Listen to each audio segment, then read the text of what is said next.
कभी इस देश का रेडीमेड गारमेंट्स के सेक्टर में डंका बजा करता था। जी हाँ, 80 पैसे में बनने वाली शर्ट भारत में 3,000 रुपए में बिकती थी। सोचिए, और आज इस देश की हालत क्या है वो भी जान लीजिए। नमस्कार, मैं हूँ आपके साथ स्वाति सिंह और आप देख रहे हैं इंडिया न्यूज। बांग्लादेश के रेडीमेड गारमेंट इंडस्ट्री की सबसे बड़ी खासियत पता है क्या है?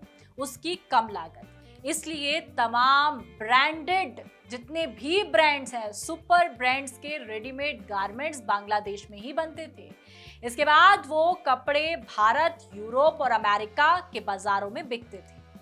आप सोच भी नहीं सकते कि जिन ब्रांडेड गारमेंट्स की कीमत भारत में हजारों रुपए होती है, उन्हें बनाने वाले कारीगरों को इनको तैयार करने के कितने पैसे मिलते होंगे। हकीकत में इन्हें बनाने वाले कारीगरों को हर घंटे 10 रुपए भी नहीं मिलते हैं। ऐसे में एक शर्ट या टी शर्ट को बनाने में मेहताना बामुश्किल 80 पैसे के आसपास ही आता है। यानी जिस शर्ट को बनाने में महज 80 पैसे की लागत आती है, वो भारतीय बाजार में कम से कम 3,000 रुपए में बिकती है। जी हाँ, अपनी इसी खूबी की बांग्लादेश ने रेडीमेड गारमेंट सेक्टर में अभूतपूर्व सफलता हासिल की है। दुनिया भर में उसकी साख बनी थी, लेकिन मौजूदा राजनीतिक संकट ने इन सारी उपलब्धियों पर एक झटके में पानी फेर दिया है। जो शेख हसीना भारत में निवर्सित जीवन बिताने को मजबूर हैं, उन्हीं पूर्व प्रधानमंत्री के प्रयासों की बदौलत ही बांग्लादेश की अर्थव्यवस्था दुनिया के पटल पर चमकने लगी थी। विशेष रूप से रेडीमेड गारमेंट्स इंडस्ट्री ने बुनियादी तौर पर देखा जाए तो बुलंदियां तक का सफर तय कर लिया था। एक जमाने में बाढ़ और तूफान से हर साल तकलीफें झेलने वाला ये छोटा सा देश एक समय चीन के बाद दुनिया का दूसरा सबसे बड़ा रेडीमेड गारमेंट्स और एक्सपोर्टर्स के तौर पर देखा गया। यहाँ बनने वाली T shirt, sweater, trouser, main और आपको बता दें वीमेंस शर्ट की सप्लाई दुनिया के हर कोने में होती थी। यहाँ के 5500 से ज्यादा कारखानों में हर दिन 1 लाख से ज्यादा टी शर्टें बना करती थी।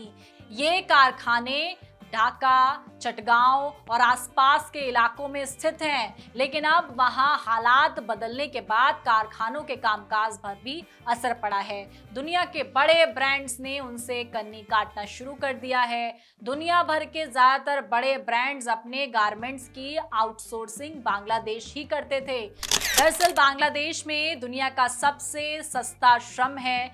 इससे ब्रांड्स की लागत बहुत घट जाती है।